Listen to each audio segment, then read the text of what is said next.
Hello everyone, welcome back. In today's video, I wanted to talk about something a little bit more broad than what I was discussing last time.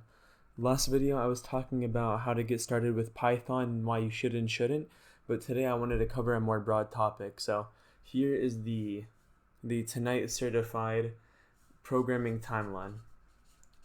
So if you're first starting out, hopefully this video can help you decide where you want to go and what language you want. So starting off with probably the most popular route in development, we're going to talk about web development. Now, if you want to learn web development and you know no language, the only language I really recommend is JavaScript. Like I said last time, Python is a good backend language, but JavaScript is the language that websites speak in. It can cover the front end, it'll cover the back end. The most popular tech stack, MERN, it's made completely in JavaScript. So if you just want to learn web development and you want the easiest route, JavaScript is a perfect choice. You're only going to have to learn one language and you can make the best websites out there. So that's how I would get started with web development if I was new. But if I wanted to get started with mobile app development, there's a couple routes you could do.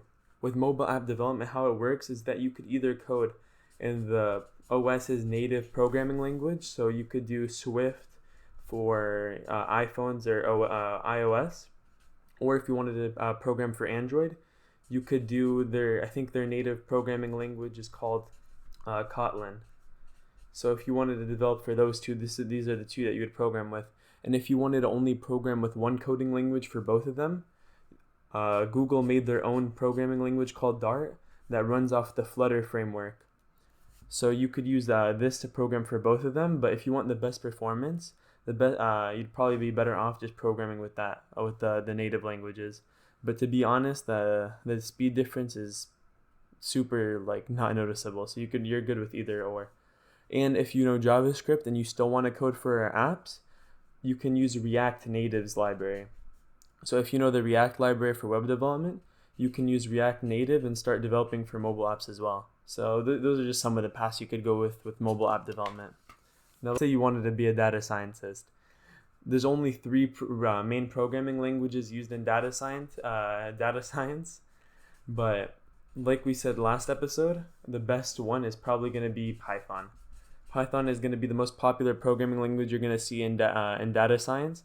A close second would probably be R or Julia, but I would recommend as a beginner just go with Python, and you can do way more stuff with it as well. You can make graphs. You could use something like pandas to render your data, and then you could display it with something called Matplotlib.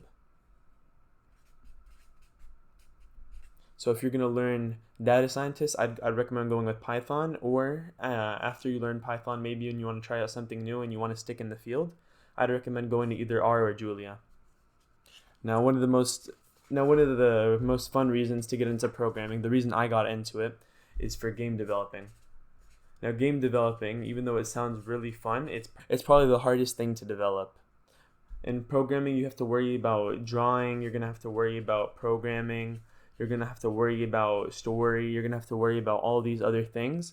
So coding is likely the last thing you want to worry about. So what is the best route that you could take to make it as easy as you can on you? You can use something called a game engine. What a game engine is I'm guessing you've heard of them. It's a tool that's used to make games, as the name says. So you have stuff like Unity.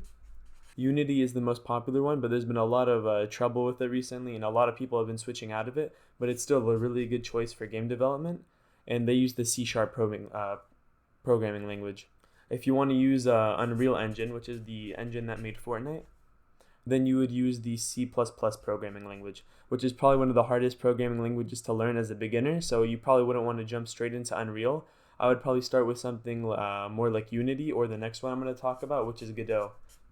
Godot is probably the newest game engine out right now, and they use their own coding language called GDScript, which inherits a lot of the same syntax as Python.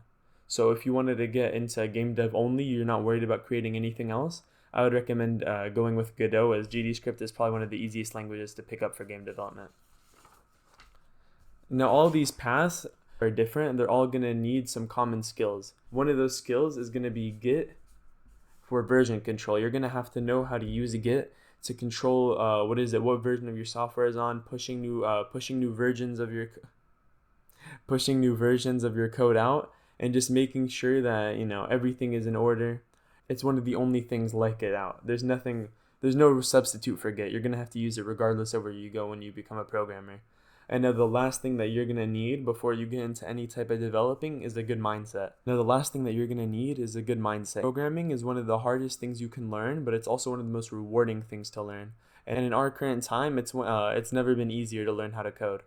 Now, programming is a very daunting task at first, especially if you go into something huge like web development or game development. But if you just stick with it and have a good learning mentality and understand that if you stick with it long enough that it will come to you, then I guarantee that you'll get it eventually. It's going to take a while. It'll probably take months. It'll maybe take years before you get super good at it. But there's no better time to get started than now.